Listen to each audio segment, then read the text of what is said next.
ప్రియ సహోదరి సహోదరులారా, మరలా ఈ దినం కూడా ప్రకటన గ్రంథం ద్వారా మిమ్మల్ని కలుసుకుంటాకాయ దేవుడు తరుణం దయచేసినారు కనుక దేవునికి వందనం. నిన్నటి దినం 4వ అధ్యాయం నుండి మొదటి 5 వచనములు నేను మాట్లాడాను. ఈ దినం 6వ వచనం నుండి నేను బోధించుటకై కోరుచున్నాను. అక్కడే మనం ఈ 6వ వచనములో సింహాసనం ఎదుట స్ఫటికము పోలిన గాజు వంటి సముద్రం ఒకటి ఉన్నదని మనం చూస్తున్నాము. ఆ సింహాసనం మధ్యను, సింహాసనం చుట్టూను ముందు వెనుక కన్నులతో నిండిన 4 జీవులు ఉంటాయి. అప్పుడు ఇక్కడే మనం కంటిన్యూగా మనం చూస్తున్నప్పుడు మొదటిది ఒక సింహాసనం. కిందికి మనం వచ్చుతున్నప్పుడు ఆ సింహాసనంలో ఎవరు కూర్చుంటున్నారని మనం చూస్తున్నాము. రెండవదిగా మనం ఈ భాగంలో చూస్తున్నది ఏమంటే అక్కడే ఒక సముద్రం. ఆ సముద్రం ఉంటేను, ఆ సముద్రం ఎలాంటిదంటే అది స్ఫటికము పోలిన గాజు వంటి సముద్రం ఒకటి ఉంటుంది అని మనం చూస్తున్నాము. అది సింహాసనం ఎదుట అని మాట మనం ఇక్కడే పరిశీలిస్తున్నాము. అప్పుడు సింహాసనం ఎదుట గాజు వంటి ఒక స్ఫటికము పోలిన ఒక సముద్రం ఉంటుంది. ఈ సముద్రం ఏంటి అని కొన్ని సమయంలో మనకు కొంచెం సందేహం కలగొచ్చును. మనం ప్రకటన గ్రంథం 22వ అధ్యాయం మొదటి వచనం మొదలుకొని అక్కడ కూడా చదువుచున్న మాట ఏమనగా, మరియు స్ఫటికము వలె మరియునట్టి జీవ జలముల నది దేవుని యొక్కయు గొర్రెపిల్ల యొక్క సింహాసనం నుండి ఆ పట్టణము రాజ్యవీధి మధ్యను ప్రవహించుట ఆ దూత నాకు చూపెను. అప్పుడు ఇక్కడ కూడా స్ఫటికము వలె మరియునట్టి జీవజల నది, ఆ నదియే మనం 4వ అధ్యాయంలో చూడగలుగుచున్నాము. ఆ నది ఎక్కడి నుండి బయలుదేరిందంటే దేవుని యొక్కయు గొర్రెపిల్ల యొక్కయు సింహాసనం నుండి అని మనం చదువుచుండగా ఈ నది పరిశుద్ధాత్మ దేవుని నది అని మనము చూడగలుగుచున్నాము. దీనిని నేను ఎక్కువగా సేపు వివరించుటకై కోరడం లేదు. 46వ కీర్తన మనము చదువుచుండగా అక్కడే మనం ఈలాగు భక్తుడు పాడుతున్నట్టుగా మనము చదవగలుగుచున్నాము. ఆ 46వ కీర్తనలు మనము గమనించుచున్న మాట అనగా మనం చూస్తున్న మాట ఈలాగు ఉన్నది. దేవుడు మనకు ఆశ్రయం దుర్గమునై ఉన్నాడు.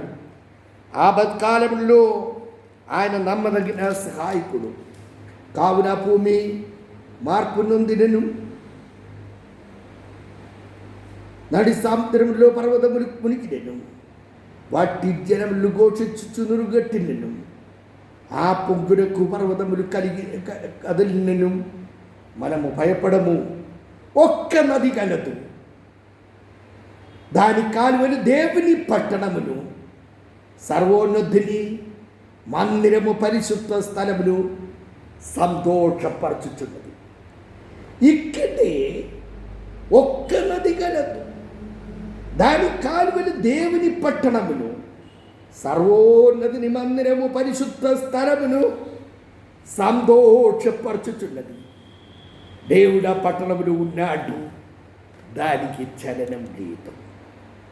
ఇక్కడే మనము భక్తుడు అనగా కోరగు కుమారులు ఇదిగో చెప్తున్నారు. మనము ఆపత్కాలములో ఆయన నమ్ముకొని తగిన సహాయకుడు. అక్కడే కోరవు పాట పాడుతున్నారు. ఆ యొక్క నది కలదు, దాని కాలువలు దేవుని పట్టణమును సర్వోన్నతిని మందిరం పరిశుద్ధ స్థలమును సంతోషపరచుచున్నది. ఈ నది సంతోషపరచుచున్న నది. హల్లెలూయా. దేవుడు ఆ పట్టణంలో ఉన్నాడు. దానికి చలనము లేదు. దేవుడు ఆ పట్టణంలో ఉన్నాడు, దానికి చలనం లేదు అని మనము అక్కడే చదవగలుగుతున్నాము. నేను చెప్పి వచ్చిన మాట ఏమంటే, ఈ నది పరిశుద్ధాత్మ నది. అది పవిత్రమైనది, అది పరిశుద్ధమైనది, అది స్ఫటికము వంటిది, అది గాజు వంటి అని మనము దీనిని గురించి నేర్చుకుంటున్నాము. అదే దేవుని పట్టణమును సంతోషపరచుచున్న నదిగా ఈ నదిని మనము ఎరిగి ఉండవలను. మరి ఆ సింహాసనము మధ్యను, సింహాసనము చుట్టూను 4 జీవులు. సింహాసనం మధ్యను, సింహాసనం చుట్టూను 4 జీవులు. ఆ జీవులను గురించి చెప్తుండగా ముందు వెనుక కన్నులతో నిండిన జీవులని మనం చూస్తున్నాము. ఈ 4 జీవులకు ముందు వెనుక కన్నులున్నదనమాట. ముందు వెనుక కన్నులున్నదంటే ముందుకు ఏం జరగబోచున్నది, వెనుక నుండి ఏం వస్తుంది, ఇదన్నీ ముందే ఎరగగలిగినది, ముందే ఎరిగి ఉన్నట్టు మాట మనం చూస్తున్నాము. ఇంకా దానికి 6 రెక్కలున్నట్టుగా మనం చూస్తున్నాము. మనము యెషయా ప్రవచనం 6వ అధ్యాయం దాని 1వ వచనం మొదలుకొని మనం చూస్తుండగా, ఇదిగో ఆ సింహాసనమంత ఒక్కడు ఆసీనుడై ఉంటాడు. అది ఎవరు? సైన్యములకు అధిపతియగు యెహోవా. ఆ దేవుని సింహాసనం చుట్టూ 6 రెక్కలు కల కెరూబులను మనం చూస్తున్నాము. వారు ఉత్తరముగా వారు స్తుతించుచున్నారు, ఆరాధించుచున్నారు. వారు చెప్పే మాట ఏమనగా, సైన్యములకు అధిపతి యెహోవా పరిశుద్ధుడు, పరిశుద్ధుడు, పరిశుద్ధుడు, సర్వభూమియు ఆయన మహిమతో నిండి ఉన్నదని గాన ప్రతిగానంగా దేవుని స్తుతించుచున్నట్టుగా మనం నేర్చుకుంటున్నాము. అలాగైతే ఇక్కడ ఈ 4 జీవులు, ఈ 4 జీవుల యొక్క మనం చూస్తే దానికి ఇదిగో 4 ముఖములు ఉంటున్నట్టుగా మనం చూస్తున్నాము. దాని గురించి ఇక్కడ మనం చూస్తున్నది ఏమంటే, మొదటి జీవి సింహము వంటిది, అంటే దాని ముఖం సింహము వంటి ముఖము. 2వ జీవి దూడ వంటిది లేక ఎద్దు. 3వ జీవి మనుష్యుని ముఖము వంటి ముఖం కలది. 4వ జీవి పక్షి ఎగురుచున్న పక్షిరాజు వంటిది. అప్పుడు ఈ 4 జీవులను గురించి మనం చూస్తుండగా, మొదటి జీవి సింహము వంటిది, 2వ జీవి ఎద్దు వంటిది, 3వ జీవి మనుష్యుని ముఖం వంటి ముఖం గలది, 4వ జీవి ఎగురుచున్న పక్షిరాజు వంటిది అని మనం చూడగలుగుతున్నాము. మనం యెహెజ్కేలు ప్రవచనము మొదటి అధ్యాయంలో మనము ఇలాగే చదవగలుగుచున్నాము. అది ఆ భాగం కూడా నేను మీకు ఎత్తి చూపించాలని ఆశించుచున్నాను. అక్కడే మనము పరిశీలించినప్పుడు మనకు తెలుస్తున్నది ఏమంటే, చూడండి, దాని 5వ వచనంలో మనం దానిలో నుండి 4 జీవుల రూపం కల ఒకటి కనబడును అని 5వ వచనంలో చెప్తున్నారు. దాని గురించి వివరించవచ్చు. 10వ వచనంలోనికి వచ్చినప్పుడు మనం ఇలాగ చదువుతున్నాము. ఆ 4లో ఒకటి ముఖ రూపములు మానవ ముఖం వంటిది, కుడి పార్శ్వ రూపములు సింహము ముఖం వంటిది, ఎడమ పార్శ్వము ముఖములు ఎద్దు ముఖము వంటిది, 4వది పక్షిరాజు ముఖము వంటిది, ముఖం కలవు. అప్పుడు ఈ ప్రకటన 4వ అధ్యాయంలో చెప్పబడినట్టు మనము యెహెజ్కేలు ప్రవచనం 1వ అధ్యాయంలో కూడా మనం చదవగలుగుతున్నాము. అక్కడే ఒక సంగతి యెహెజ్కేలుకు ప్రత్యేకంగా తెలుపబడినది ఏమంటే, ఆ 12వ వచనంలో ఇలాగ చదవగలుగుచున్నాము. అవన్నీ చక్కగా ఎదుటికి పోవచ్చుంటను, అవి వెనుకకు తిరగగా ఆత్మ ఏ వైపు పోవచ్చుంటనో ఆ వైపునకే పోవచ్చుంటను. ఇక్కడ అది వెనుకకి తిరగదు. ఆత్మ ఎట్టు పోవాలో అట్టు పోవచ్చుంటది. ఎందుకంటే ఈ జీవులు 4 ముఖములు దానికి మనం చూస్తున్నాము. మొదటిది యెహెజ్కేలులో మంది ఈ ప్రకటన నుండి మనం చూస్తే సింహము ముఖము, ఎద్దు ముఖము, నరుని రూపము, మనిషిని ముఖము, ఎగురుచున్న పక్షిరాజు ముఖమని నాకు ఇక్కడే ఎక్కువగా బలపరుచుతున్నదేమంటే, పరిశుద్ధాత్మని మనం కంట్రోల్ చేసేది కాదు, పరిశుద్ధాత్మ మనల్ని నడిపిస్తున్నాడు. అపోస్తల కార్యంలో మనం చదువుచుండగా హల్లెలూయా, పరిశుద్ధాత్మ వారిని ఆటంకపరచదు, పరిశుద్ధాత్మ వారిని పోనీయలేదు, పరిశుద్ధాత్మ వారిని మక్కదోనీలకి వెళ్ళమని వారితో దర్శనమిచ్చి మాట్లాడుచున్నట్టుగా 16వ అధ్యాయంలో మనం చదవగలుగుచున్నాము. అప్పుడు పరిశుద్ధాత్మకి సంపూర్ణమైన ప్రతిష్ట, సమర్పణ అనుభవం కలిగి మనం ఉండవలనని ఈ భాగంలో నుండి మనం నేర్చుకోగలము. ఇక్కడే మనం చూస్తుండగా నేను ఎక్కువసేపు ఇది పొడిగించి మాట్లాడకుండా మనము ఈ 7వ వచనంలో మొదటి జీవి సింహము వంటిది, 2వ జీవి దూడ వంటిది, యెహెజ్కేలు నుండి చెప్పిన ఎడల అది ఎద్దు వంటిది అని అక్కడ వ్రాయబడి ఉన్నది. 3వదిగా మనుష్యుని రూపము, మనుష్యుని ముఖము వంటి ముఖం కలది, 4వ జీవి ఎగురుచున్న పక్షిరాజు వంటిది. దీనికి మనం చూస్తున్నప్పుడు వెనుక ముందు కన్నులతో నిండిన, వెనుక ముందు కన్నులతో నిండిన 4 జీవులు అని మనం చూస్తున్నాము. అనగా వెనుక ముందు జరగవచ్చున్న దానిని, వెనుక ఏం రాబోచున్నదో వాటిని గురించి ఇది 2 వెనుక ముందుగా చూస్తున్న వాడై ఉన్నాడని మాట మనం చూస్తున్నాము.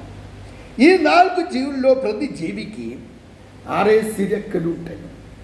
అది మన యెషయా ప్రవచనంలో చదవగలము. యెషయా ప్రవచనంలో మనకు తెలుపుచున్నది ఏమంటే, మనము 6వ అధ్యాయం 3వ వచనంలో చదువుచుండగా ఇలా మనం చదవగలుగుచున్నాము.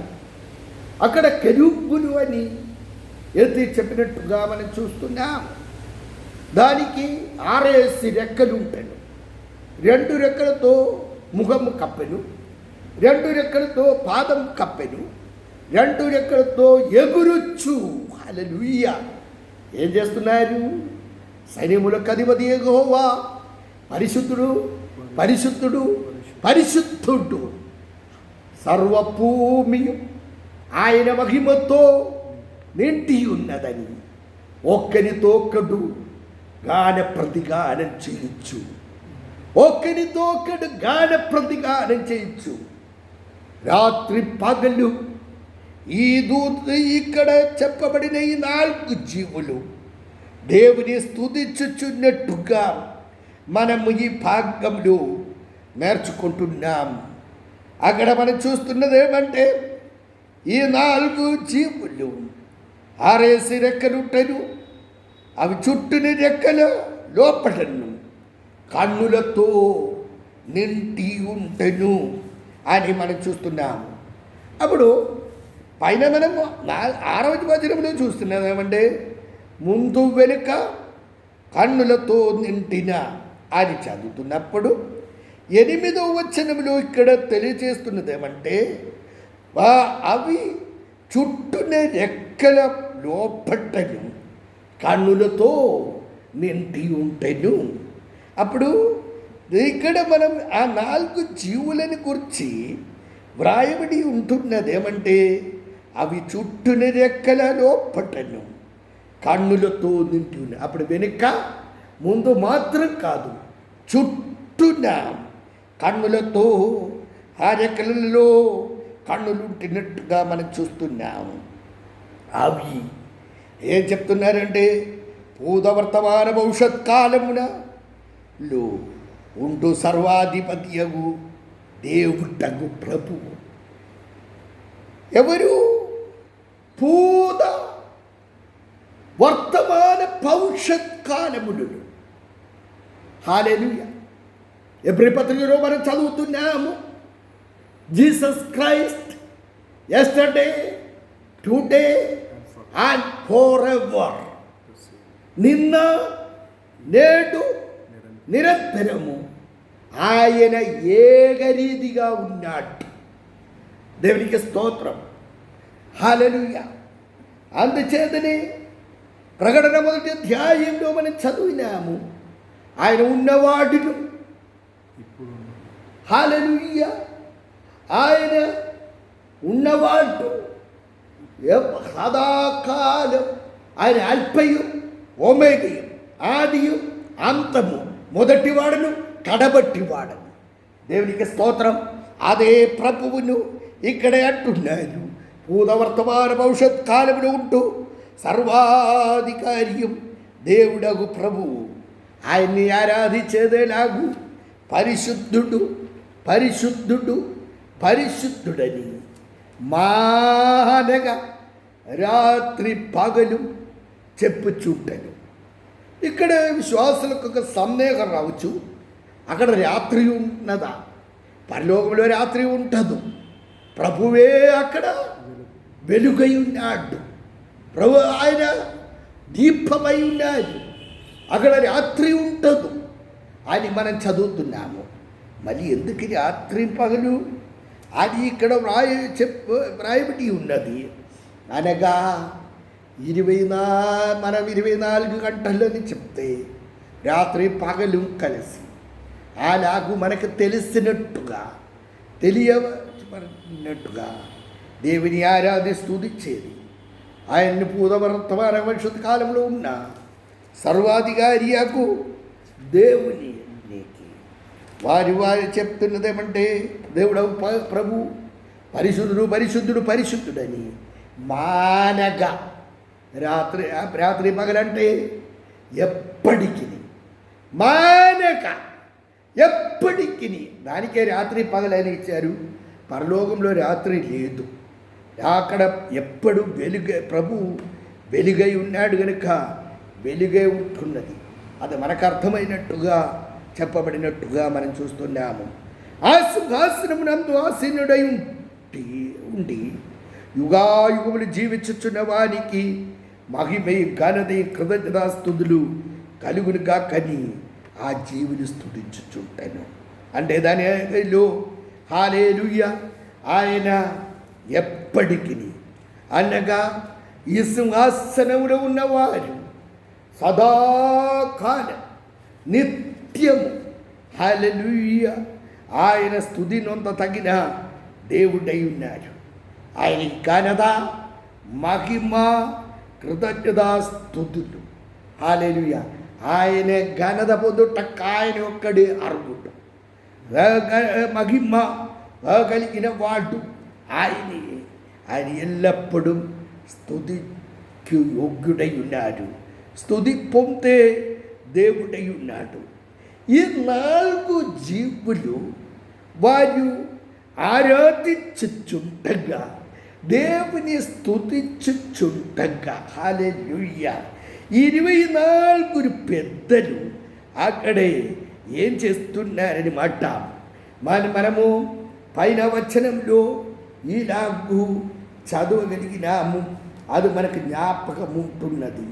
ఇదిగో ఆ 4వ వచనంలో, మన 4వ అధ్యాయం 4వ వచనంలో అక్కడ చదువుతున్నాము. సింహాసనం చుట్టూ 24 సింహాసనములు ఉంటాను. ఈ సింహాసనములు ఎంతో 24 పెద్దలు తెల్లని వస్త్రం ధరించుకొని తమ తలల మీద సువర్ణ కిరీటం పెట్టుకున్న వారై కూర్చుంటిరి. హల్లెలూయా. ఆ 24 మంది హల్లెలూయా పెద్దలు 24 సింహాసనములు కూర్చున్నవారు. ఆ సింహాసనం నందు కూర్చున్న ఆ సర్వాధికారియగు దేవుడగు ప్రభువును ఈ 4 జీవులు స్తుతించే ఆరాధించే సమయంలో వారేం చేస్తున్నారు? వారు సింహాసనంలో కూర్చున్నారని కాదు, ఆ సింహాసనం ఎదుట వారి సింహాసనం నుండి లేచి సాగిలపడినారు. దేవుని బిడ్డలారా, ఈ భాగంలో నుండి నేను మీకు తెలుపకోరుచున్నది బట్టి మన ప్రభువైన ప్రభు సన్నిధిలో మనము హల్లెలూయా ఆయన్ని ఆరాధించవలసినది, ఆయన్ను స్తుతించవలసినది. హల్లెలూయా. స్త్రీల నుండి పుట్టిన వారిలో యోగానికంటే గొప్పవాడు లేడు అని ప్రభువే చెప్పాడు బాప్తిసం ఇచ్చి యోగాన్ని గురించి. అయితే ఈ యోగాన్ని ఏమంటున్నాడు? నేను తగ్గవలను, ఆయన హెచ్చింపవలను. దేవునికి స్తోత్రం. నా మాట వినిచున్న దేవుని బిడ్డలారా, దేవుని సన్నిధికి మీరు వచ్చినప్పుడు మీరు ఆయన తగ్గింపు మనస్సుతో తగ్గించే మనస్సు కలిగి దేవుని సన్నిధిలో సాగిలపడి ఆయన్ని నమస్కరించే అనుభవం మనలో ఉంటున్నదని ఈ సమయమందు నేను ప్రశ్నించుచున్నాను. హల్లెలూయా. కాబట్టి హల్లెలూయా నేను 2 మాటలు కూడా చెప్పి ఇక్కడ ముగించకూరుచున్నాను. వారు హల్లెలూయా వారు ఆయన నీవు సమస్తమును సృష్టించితివి, చిత్తమును బట్టి అవి అన్నీ ఉంటాయి, దాన్ని బట్టి మేము సృష్టింపబడను గనుక నీవే మహిమయం ఘనత ప్రపాపములు పొందుటకు అర్హుడని చెప్పుచ్చు. తన సువర్ణ కిరీటములను ఆ సింహాసనం ఎదుట వేసిరి. దేవుని వెళ్ళారా, మన జీవితంలో దేవుని సన్నిధానంలో తగ్గించుకుంటకు, దేవుని సన్నిధిలో ప్రతిష్ఠించుకుంటకు, దేవుని సన్నిధిలో అంకితం చేసుకుంటకు. హల్లెలూయా. మన పొజిషన్ కాదు, దేవుని సన్నిధిలో తగ్గింపబడటం, సమర్పించుకునటం, ప్రతిష్ఠించుకునటం. అలాగూ తగ్గించుకుంటే దేవుడు మనల్ని హెచ్చిస్తాడు. దేవుని సన్నిధిలో అలాగూ నీవు ఉండకూర్చున్నవ్వా సమర్పించుకుంటామని చెప్పి నా మాట ముగిస్తున్నాను. దేవుడు వల్లనే దీవించును కాక. ప్రార్థన. ప్రభు దయగల తండ్రి, మాకు అనుగ్రహించిన వర్తమానమును బట్టి స్తోత్రం. ఈ వాక్య భాగముని మీద ఆశీర్వదించండి. ఇది వినిచిన ప్రతి వారిలో నీ ఆత్మకార్యం జరిగించు. యేసే వేడుచున్నాం తండ్రి.